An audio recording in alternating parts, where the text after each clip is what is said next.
Ya, bukan disembunyikan makhluk gaib. Anak 5 tahun Jadi hilang ini di Bone terlihat Sulteng, ternyata dikerjain orang. Ya, dalam sebuah informasi yang beredar bahwa korban anak 5 tahun yang hilang misterius di Bone Sulteng ternyata merupakan kerjaan dari seseorang, bukan kecelakaan ataupun disembunyikan makhluk gaib. Informasi yang beredar, jasad dari sang bocah 5 tahun itu ditemukan pada hari keempat pasca hilang di lokasi yang sudah beberapa kali dilakukan pencarian. Kondisi jenazah terdapat luka lebam dan kondisinya tanpa busana bagian bawah, adanya luka robek di kemaluan, dan ini berarti merupakan tindakan kriminal dari seseorang. Semoga pelaku cepat ditangkap dan mempertanggungjawabkan perbuatannya. Bun, tadi kita sempat membahas bahwasannya sang anak ini awalnya digembor-gemborkan, dihebohkan, dibawa makhluk gaib ya.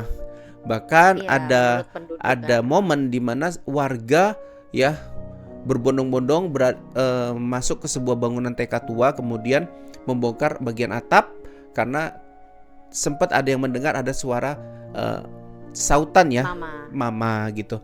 Nah, Bun, setelah Bunda melihat ya, ternyata ini semua adalah kerjaan manusia, itu gimana, Bun? Jadi apa? Yang saya Karena mau memang tanyakan kan gini, apakah kalau memang di Sulawesi selama itu kan ini ya? penduduknya sedikit, Ya, ya silakan. kan? Kalau di Sulawesi itu kan penduduknya sedikit, lebih banyak tuh hutan belantara, perkebunan kayak gitu. Jadi memang kalau tidak hati-hati ini pelaku kriminalitas itu kayak ada peluang. Padahal setahu saya di Sulawesi itu biasanya orangnya baik-baik ya, jarang ada kriminalitas yang terjadi. Di sana tuh relatif aman gitu. Cuman kalau ini sampai terjadi, keterlaluan sekali gitu loh. Anak sekecil itu mengalami apa ya? Mengalami kejadian atau musibah yang separah ini. Tapi kenapa kok sampai lepas dari pengawasan orang tua gitu? Apakah anak ini ditinggal di kebun lagi sibuk nyangkul atau apa, terus anaknya ini tadinya tidur dikira aman ya, kalau tidur nggak diawasin gitu, ternyata anak ini bangun sendiri jalan-jalan kemana-kemana hingga ditangkap penjahat. Itu yang perlu kita ketahui. Orang tua ini meninggalkan anak terakhir dalam keadaan apa? Apakah ketika anaknya tuh tidur di gubuk-gubuk itu di kebun, orang tuanya lagi nyangkul, kemudian orang tuanya nggak tahu si anak ini lepas dari pengawasan. Kita harus tahu dulu itu penyebabnya kok bisa lepas dari pengawasan. Oke, Karena Bun. di sana sebenarnya penduduknya sedikit sekali dan jarang ada kriminalitas setahu saya. Oke, Bun, seperti ini ya. Ini kejadian seperti ini, apakah memang semuanya seperti ini? Dalam konteks gini ya, orang menganggap suatu penculikan yang kita tidak menemukan barang bukti, kemudian petunjuk, kemudian semua hal itu dikaitkan dengan hal mistis, disebutnya di bawah makhluk gaib gitu. Padahal ya kejadian seperti itu misalkan yang terjadi sama bocah 5 tahun di Bone ini ya, Bun. Andai kata pelaku kemudian menguburkan ya, tindakan kriminalnya berakhir menguburkan korbannya di suatu tempat yang sangat terpencil, mustahil kan untuk ditemukan kan.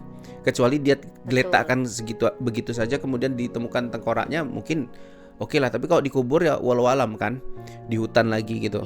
Nah, apakah semua kejadian yang kriminal kemudian tidak mampu dibuktikan tindakan kriminal itu semua disangkut pautkan dengan hal mistis, yaitu dibawa makhluk gaib gitu loh? Karena pernah terjadi kasus seperti di Langkat, 3 bocah hilang, itu katanya digondol makhluk halus. Hingga 3 tahun ini tidak ada penjelasan, bukti bahkan petunjuk yang mengarahkan pasti bahwa sang anak itu diculik oleh orang atau diculik makhluk tak kasat mata gitu. Itu gimana, Bun?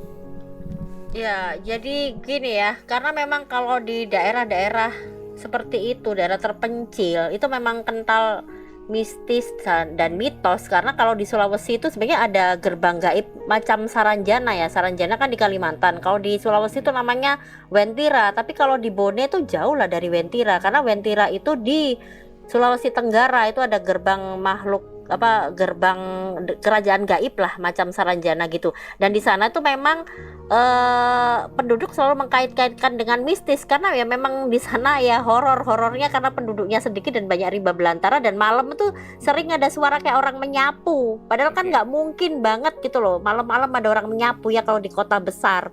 Dan yang diyakini suara-suara orang menyapu itu kan rambutnya kuntilanak yang menjuntai ke tanah gitu. Jadi di sana pasti dikaitkan dengan mistis dulu. Nggak tahu kalau kemudian setelah ditemukan fakta-fakta itu kriminal atau apa, nah itu pasti biasanya orang dekat, nggak mungkin orang jauh tuh yang melakukan kriminal. Oke, Dia berarti pasti di udah sini ngincar secara dulu. tidak langsung Bunda mau mengatakan semua kejadian anak hilang, remaja hilang itu dipastikan semuanya itu adalah ulah daripada manusia gitu. Di antaranya ya, tidak seluruhnya, misalkan entah Tidak kecelakaan atau seluruhnya. digigit ular, tapi jauh dari kata di bawah makhluk gaib, atau gimana menurut Bunda?